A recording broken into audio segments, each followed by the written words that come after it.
Well, a terrific individual performance from you today, Charlie, but I'm sure you'd swap a bit of that for the right result.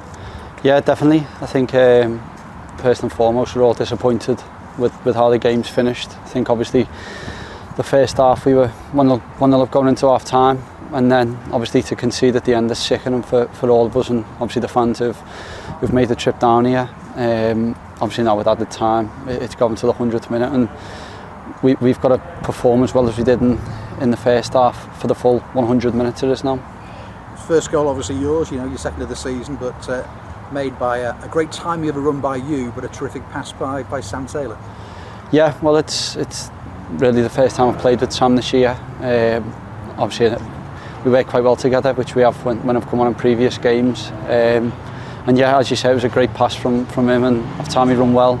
Obviously went round the keeper and scored, which is good for me personally, but as you say, I'd swapped that for a win all day. A lot of composure for that goal as well, because you're sort of coming in on an angle, weren't you? I know you wanted to get it on your left foot, and there was defenders coming back as well, and in the end, you got the right finish.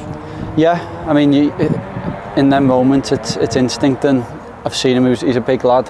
I went round him, and thankfully the goal was open. Yeah. And then right at the start of the second half as well, I think you and Sam combined again, didn't you? And the keeper had to beat away your shot. That was an opportunity too.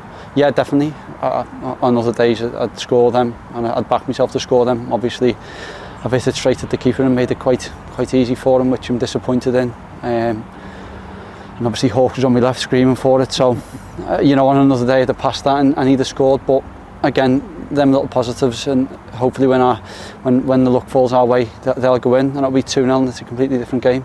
The pace of yourself and Sam particularly up top, that was causing them problems all afternoon. They're big, strong central defenders, but you were getting in the channels. Yeah, we had a game plan coming here. Obviously we executed it fairly well for the first half, and then second half we dropped deep, and it was tough up there. Sometimes just having to sit in and dig in, which we did. In the 97th minute they go and score, which I've said already, it's sickening for us, and it's a long way home off the back of a sickening defeat. Yeah, and the stoppage time, everyone's got to get used to that now, and how long you're going to have to play at the end of games. But to concede in the 96th minute, the winner, if you like, for a game after all the hard work you put in, you see the reaction from the players at the end. But having said that, he went towards the fans there, and they realised how much effort you put in and how unlucky you are today. Yeah, as you say, it's not been a good start by any means from us to the season. Obviously today we've got something to build on, although we've been beaten. We've got to stay compact in a shape when we're playing teams which like to pass it and exploit their weaknesses, which we did. But yeah, the travelling fans were unbelievable, and have stuck by us for the first, I don't know how many games there's been, but they've stuck by us when times have been tough, and us as a unit, as a team, players, staff, we need to stick together and pay them back for what they've done. Team has been the real message, hasn't it, from Nigel Adkins taking over this week. And individual conversations as well. Has he had an individual conversation with you? What has he told you? He plans to get round all players, tell them where they stand. Look, it's early days for the gaffer. Obviously he only took the job on Sunday. We've had limited time in terms of a week. Obviously it'd be nice to have a longer period for himself, but the message is clear from which he expects from us. First and foremost, we've got to work hard, stay compact. Once we've done that, we can then work on playing and picking teams apart. But fingers crossed, next week's a massive game at home for us, which we've got to win, and put a smile on many people's faces.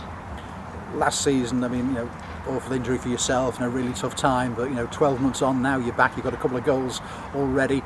How are you feeling, and how's the match fitness? Yeah, obviously I'd like to have played more in the opening part of the season. That was only my second start of the season, but I've got to stick by the team. What's best for them, and when I'm picked to play, I'll give me all. Obviously, I did pull up towards the end in the corner, but the fitness will get better the more minutes to play and the more I've trained. Obviously, I've done my injury last July, so it's been 14-15 months nearly now. But yeah, every day I feel like I'm getting there, getting fitter, and back to where I want to be. And a long journey home, as you say. A lot of positive to take out of the performance, but again, you have lost at the end of the day, and that's what counts, isn't it? So a bit to reflect on for everybody on the long journey home, and as you say, get ready for Accrington next week. Yeah, it's tonight on the way home will be a quiet bus, which is not what you want on a 5-6 hour trip back. Obviously it's the same for the fans, they're in the same boat as us. It's not great. Tomorrow, you know, we can reflect on it, but then come Monday when we're back in, we've got another massive game to prepare for, which I'm sure we all will do. And more goals hopefully, and an injury free season for you, Charlie. We wish you that. Yeah, fingers crossed, I hope so. Thank you. Take care.